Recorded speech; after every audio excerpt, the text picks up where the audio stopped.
ndewo na ụmụnne daalụnụ. Hey ụmụnne, o nwere otu nwoke bịanụ wee kọọlụ m akụkọ a wee sị m, hey nne, na ihe a ikwu maka matchmaker nwanne ụnyaahụ na ọ bụ ihe na-eme na ndị ya. O wee kọọlụ m akụkọ wee sị, ị ma na nwaada ya na ya yiri afọ 6 and nwaada a na-eme ọfụma. O wee nụbata ya.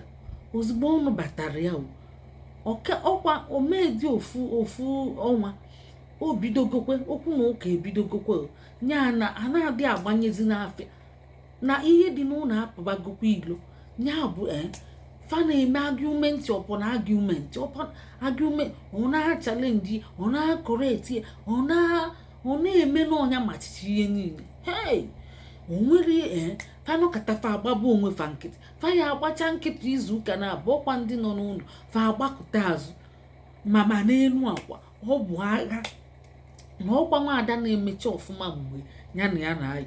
Osima Igbo anyị abịa iji okwu eme ya sị ka ha yiba ka e wee machacha na ọmata akwa na nwaada a na-abịakwa mee best. Osi na ọnya bụ the highest, na ọnya bụ best, ọ mara na ọnya bụ worst enemy. Wee si ya biko ịkanụli ya na osi m nsị a na a na-enwekwa early marriage crisis. Ọkwa m gwara unu na n'oluo ọ bata ka iji ga-ama onye ọ bụ, mgbe ahụ ka ị ga-ama ịbịa mgbe a na-eme oyi ịbịarute ịkwado akwado ime best gị, o mee best ya isi na ụtọka. Ọ bụkwa ka ihe nlacha si atọ mgbe gị na ya bi n'ụlọ ụtụtụ ehihie abalị bie 1 month nya bụ unu na-afụ onwe unu mgbe niile na-azọbụ ụkwụ na-alalụ. Mgbe ahụ ka ị ga-ama onye nọ, ma ị nụtara ezigbo nwaanyị ma ị nụtara ajọ nwaanyị.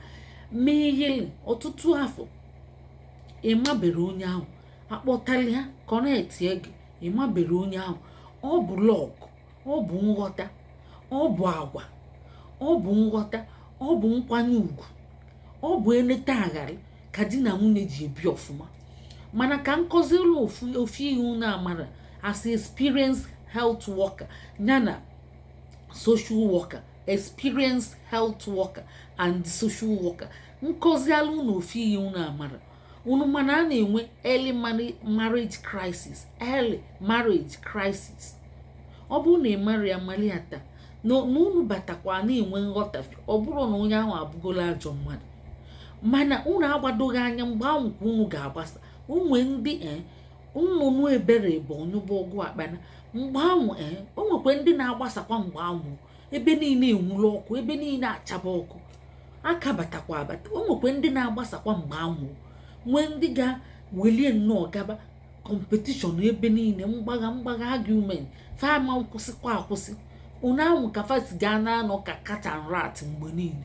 Nwee ndị na-aghọta onwefe aghọta ije, emeketa onye aghọta ije. Ya ka eji enwekwe marriage counseling. Ya ka o ji abụ ụfọdụ onye na-eme marriage therapy abịa na-egi ntị ka ịghọta ihe ịmara, maka ịma na-eme mistake. Ma ịmana na ị na-eme mistake, ị na-achọ onye o si n'aka, ị mara na o si gị n'aka. Cheeni ntị, hụcha ntị ka nkọlụ unu maka early marriage crisis ya. Gị na ya esiri ofu ebe, ọ bụrụ ofu nne mụrụ unu etoro ofu ebe. O nwere ihe a na-eme na ezinụlọ ya adị eme na nke gị. So unu bịakọta ọnụ na unu yiri amata akwa maka mgbe unu na-ayị ọ na-atọkwa ụtọ. Maka ịbịakwara ị ga-awụcha na-arụ deziche ụlọ, ịbịa ime best ozugbo nke ahụ ịka ntụkwana ya na onye ahụ dị mma. So kedu ka esi esetụrụ ya? Maka na-ekwugo ka na ọ na-abịakwa nekwe early marriage crisis ka ọ na-abịa. Ka anyị kwuchelie ka anyị ga-ekwukwe ka esi ga-esetụrụ ya. Ka esi ga-esetụrụkwa ya bụ na onye bịa ị na-amụ ibe gị, ị na-agụ ya ka akwụkwọ argument, ị na-achọ ihe ga-eme ya ka ọ kwụsị. Ihe na-adị na-achọ ihe ga na-eweta argument.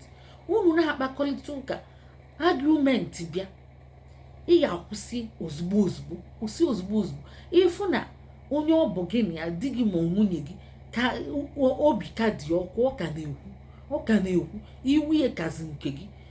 The best thing bụkwa isi ya na ịdịkwa sorry, biko ya gbaghara. Ọ bụ ihe ị ga-abụ ya mgbe ahụ ka udo wee chi ya.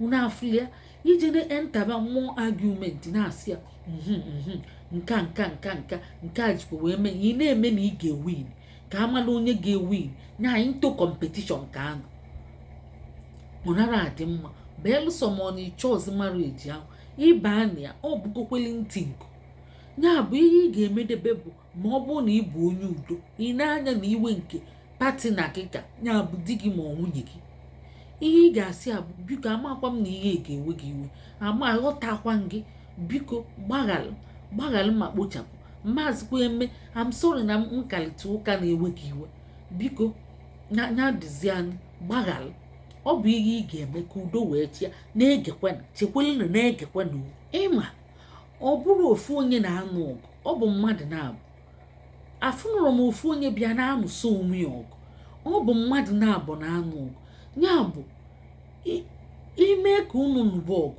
ikpe akpago unu na-abụ unu ga na-eme ka unu feel more connection ya ka unu dị more connected than separation unu ga na-find ya unu na-efeel na-eme love na-avalụ onwe unu na-echerishi onwe unu na-ama ihe na-adị onye mma ị na-eme ị ga na-eme ka ịdị secure na ị na-practice love rather than ishobe na ịmacha ihe niile ị na-esho nya na ịkea you care ị ga-achọ ebe unu nwere things in common unu na-ediscuss ebe ahụ unu nọrọ ebe ahụ na-akọnekt onwe ịchọ na fault ya ịma na ụfọdụ na-abịa na-achọ fault ka isi ga na-agwa onye ahụ okwu ọ dịka ị na-akpali ị ga na-agwa ya okwu with love ị ga na-agwa ya okwu with respect onye ọbụla ị ga na-agwa onye ahụ okwu with respect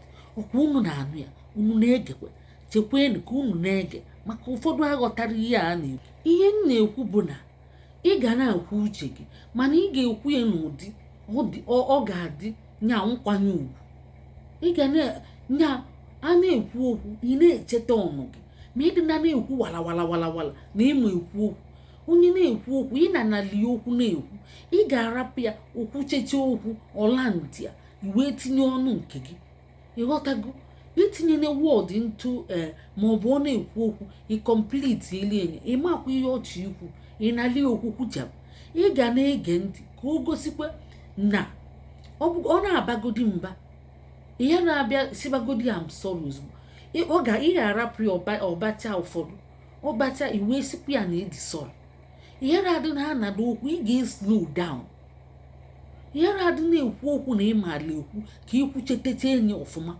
ị ga na ihe na-adị na-asị ya ịmago na anyị makwa onye ọbụla makwa nka ị ga na-ekwu na-asị echekwa m biko efilukwe m nke ọ bụrụ isi ihe onye ọbụla machacha ụmụ ụdị okwu ị ga na-avoid blame like ị blame ihe ị na-eblame ịmago ma ọ bụ o nwere ka isi gaa na-ekwu okwu mmadụ mee ya ọ dịka ị na-eblame ọ dịka ị na-agụ ya okwu with hatred ọ bụrụ na o mere ihe adịrọ mma ị ga na-agụ ya okwu with love ịmago na-akọrekt ya akọrekt ọ ga-amatakwa na ị na-akọrekt na iwe o si ga-adị mma ịmago ị ga na-eche ị ga na-ata okwu eze tupu ị na-ekwu na-agwa patina gị na-agwa di gị na-agwa nwunye gị ka ọ ghara ịdị na-ebute oke esemokwu maọbụ ibute ite ọkụ mmadụ down maọbụ ịdị na-egosi na ịmacha ihe niile na ịmachacha ihe niile na ịbụ ọmacha ncha na onye nke ọzọ onwe dị ofu mkpụrụ ihe ọma ihe na-adị na-egosi kebe kama ihe ga na-egosi kebe bụ na ịdịkwa kia ka isi dịta kia bịa ka isi gaa na-egosi ọ bụrụ ka isi mata ihe be ka ị ga-esi na-egosi ị ya na-egosi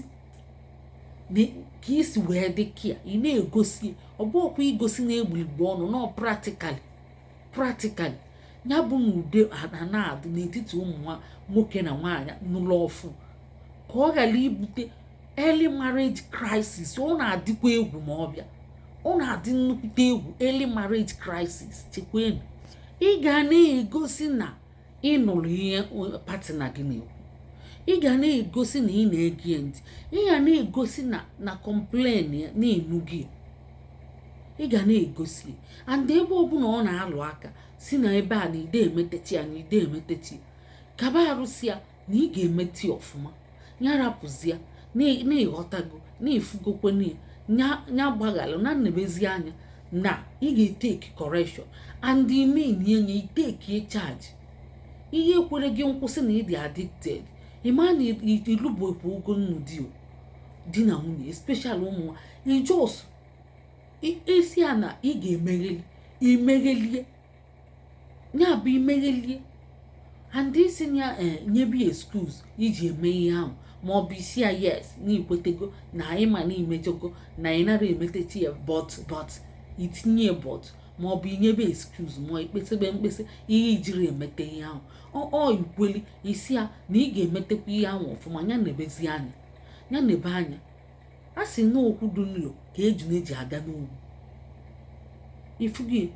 Ụfọdụ na-abụ eme asị gị okay yes but avoid ya bọtụ ahụ wepụ ya, jos kwete ma ọ masị gị ma ọ masịra gị kwete ọkwa udo ka ịchọ ọkwa udo chia kwete si ya na ị ga-emegheli and gbakwa mbọ megheli bi ikwetekwana na egbuligbo ọnụ imechezie ma imegheli. Yes, ụfọdụ na-ekwete ma eme ma ọ bụ asịva bat nke ma ọ bụ inyebe flimsy excuses ihe iji na-eme ihe ahụ. O kwesịrị ka inye excuse, ị kwesịrị ikwete si accept your mistake, isi na ị ga-emegheli and imeghelie. Ọ bụ ọkwa isi na ị ga-emegheli ma imegheli ọkwa ya bụ na unu ebi ọfụma, ya bụ na early marriage crisis ana imeghe ọ ga na-abịa ndị ọ ga-awa unu isi and ihe dị n'ụlọ ga-apụpụ ilo. Ị na-achọ ịkọrekt mmadụ, correct yenye with spirit of love, good tone, sukie na ifuli ya n'anya na ọka ọ dị mma, na-ege ntị okwuche ikwube, ịdịna na-anara okwu, ịdịna na-etinye aka n'ọnụ ka ikwuo nke gị ị ga-eme conversation ka ọ dị lively. Ya bụ communication bụ ihe matara. Ị ga-eme conversation ka ọ dị free, dị mma. Ihe na-adị na-eme conversation ka ọ dị hard, ihe na-adị na-eme mkpakọrịta ụka ka ọ dị hard, ka ọ dị ka ya bụ unu alakzia communication. Maka abịa na communicate mba atasuru, abịa communicate argument abịa ofu onye avoid bazie ibi onye bụ na unu alak ya communication, unu lak ya onwere ihe ga-aga and onye aka unu si ga-emelidi na-ebi ka cat and rat. Onye nwere ntị ya nụrụ, ị ga-adị obi umeala, ị ga-adị obi umeala. Ya bụ ihe ndị oyibo ya kpọrọ humility. Ị ga-eji obi umeala wee na-agwa onye gị na ya bi okwu. Ị ga-ewelie ka nwanne gị, ị ga-ewelie ka nwa gị. Ihe na-adị na-abụ ya okwu anyhow, ị ga na-eji okwu mezie okwu ọfụma. Onwegodi ka okwu si pụnarị gị okwu dị njọ, abịakwa ikwu isikwa sorry, apologize ya, ihe biko udo achịa, peace abịakwa ọzọ. Ọ bụrụ isi ka ịdị nwụ ị na-azọgbu anya imekwa anya unu welie gaba till unu zụcha unu ka na-esekwa okwu. Ọkwa unu nwee unu ka na-esekwa okwu. Ya bụ onye nwere ntị ya nụrụ. Ọbịa ka nsi ka m bịa tụnyegodi unu obele nke mma atụnye unu n'ọzọ ka na-abịakwa. Ya bụ kpọọ unu ụmụ nwaanyị ka fabịa gele akụkọ, kpọọ unu ụmụ nwoke ka fabịa gele akụkọ a. Ya bụ nye na anyị akara ịfụnanya,